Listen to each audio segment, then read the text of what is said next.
So a little more on this prayer theorem.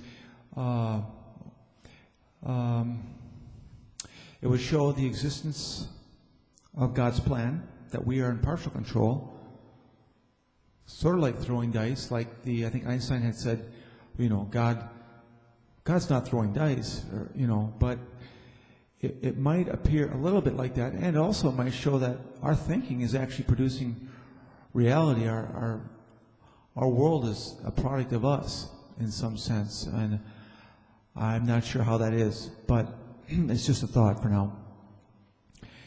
So how you think matters, and the way you think matters. That your thought process makes a better result, and that's something that creates a real result, which can then create reality. In some sense, the thinking can create reality, or a better reality, based on how you think. If we're all kind of magicians, then we would all sort of be one with God. I think probably God's a magician, so we're all partly magician and creators, and that means we're all kind of God's children, all one with God. If not that we're God as each individual, each of us are. I don't know but we're all one. We're all working together. I think we can agree on that. That what we think produces our reality, or a certain percent. I'm not sure what percent. I want to talk a little bit about the coin flip.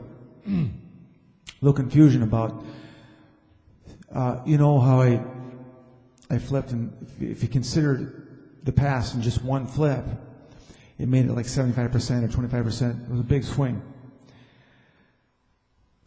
If you consider a longer past, it seems like a big swing for a percentage increase to be that remarkable. But it truly is how you think of it. So if you think of it with 100 flips, you know how it always goes back to zero. It's very even after you get like 100 or 1,000 flips, right? They're almost even. So something is like pushing it back to zero, back to even. So when you flip one, it almost creates a wave, a probability that bends toward the tail. So if you get ahead, the next one, you'd expect more to be a tails. It's almost just a common perception. So there's almost a wave of probability that flows whenever you do something.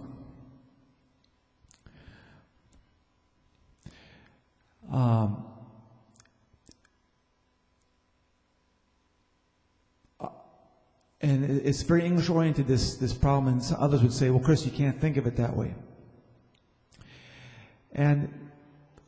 Or you can't think of it in its separate instance, and then with history, and make them merge together. Well, here's the thing. If you think of the history, if you think of one coin, I guess theoretically it is 75% or 25%.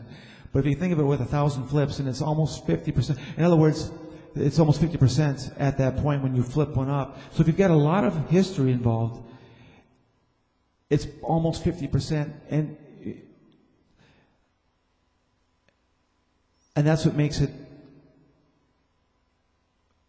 that's what in a sense makes it 50-50 when you flip it the first time.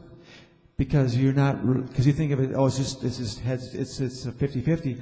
But if you think of it, that it uses the past of, say, millions or billions of flips, well, that's kind of what puts it at 50%. It's the evenness.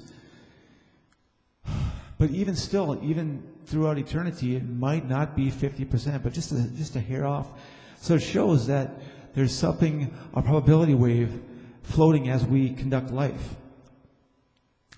And that it can be measured, this difference, despite, I know I gave 75%, but even with one flip, and you put it on the scale, say it uses the history of the entire Earth, it changes the probability, even a little bit difference from 50%, such that it makes a difference. There is a, by my thinking pattern, in a certain way, it can actually increase my odds. And that's what I'm trying to show, that by thinking matters. It might not be 25% swing. Again, I'm showing it's an exaggeration, but it is actually theoretical, in some sense theoretical.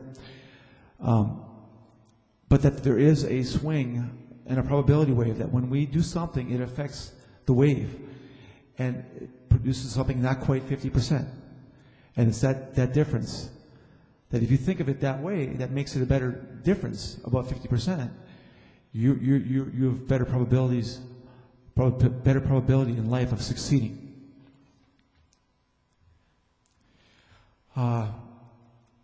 Through this, if it's ones and zeros, guess what also is a 1 and 0? It's a computer program, electronics. That, in a sense, by flipping heads and tails, it's a 1 and 0, and that we can almost think of it as we're flipping a program, a computer program, or a digital switch, a switch on and off.